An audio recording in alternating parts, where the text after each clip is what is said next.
नमस्कार, मेरा नाम ब्रिज द्विवेदी है। आप देख रहे हैं लाइव लॉ। बॉम्बे हाईकोर्ट ने सहमति से यौन संबंध बनाने की उम्र को लेकर अहम बात कही है।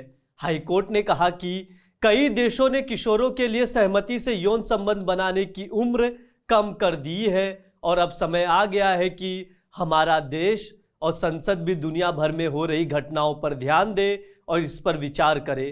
कोर्ट ने यौन अपराधों से बच्चों का संरक्षण अधिनियम यानी पॉक्सो से जुड़े आपराधिक मामलों की बढ़ती संख्या पर चिंता जताई, जहां पीड़ितों के किशोर होने और सहमति से संबंध बनाने की जानकारी देने के बावजूद आरोपियों को दंडित किया जाता है।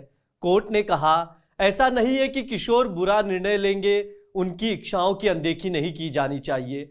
सहमति की उम्र को आवश्यक रूप से शादी की उम्र से अलग किया जाना चाहिए, क्योंकि यौन कृत्य केवल शादी के दायरे में नहीं होते हैं। इस महत्वपूर्ण पहलू पर न केवल समाज बल्कि न्यायिक प्रणाली को भी ध्यान देना चाहिए। जस्टिस भारती डांगरे ने कहा कि रोमांटिक रिश्तों के आपराधिकरण के न्यायिक प्रणाली पर बोझ डाला है, जिसमें महत्वपूर्ण समय और संसाधन खर्च होते हैं, जबकि अंत में पीड़ित हॉस्टाइल हो जाता है। निर्णय लेने की क्षमता की रक्षा करना और व्यक्ति की स्वतंत्रता की रक्षा करना राज्य का कर्तव्य है। किशोरों को इस अधिकार से वंचित नहीं किया जा सकता है। अदालत ने 2016 में एक नाबालिग लड़की से रेप से जुड़े पॉक्सो केस में दोषी ठहराए गए एक व्यक्ति को बरी करते हुए ये टिप्पणियां की। लड़का और लड़की ने दावा किया था कि वे सहमति से रिश्ते में थे। इसे देखते हुए जस्टिस डांगरे ने स्पेशल कोर्ट के दोष सिद्धि के आदेश को रद्द कर दिया और आरोपी को जेल से तत्काल रिहा करने का आदेश दिया। ट्रायल कोर्ट ने अपने आदेश में कहा था कि यौन संबंध सहमति से बने थे, लेकिन लड़की की उम्र 17 साल और 5 से 6 महीने थी, इसलिए उसके साथ यौन संबंध बनाना बलात्कार माना जाएगा, क्योंकि नाबालिग की सहमति मायने नहीं रखती। हाईकोर्ट ने कहा, भारत में 1940 से 2012 तक सहमति से संबंध बनाने की उम्र 16 साल थी। पॉक्सो एक्ट आने के बाद सहमति की उम्र बढ़ाकर 18 वर्ष कर दी गई, जो शायद विश्व में सबसे अधिक उम्र में से एक है। जर्मनी, इटली, पुर्तगाल और हंगरी जैसे देशों में 14 साल की उम्र के बच्चों को सेक्स के लिए सहमति देने के लिए सक्षम माना जाता है।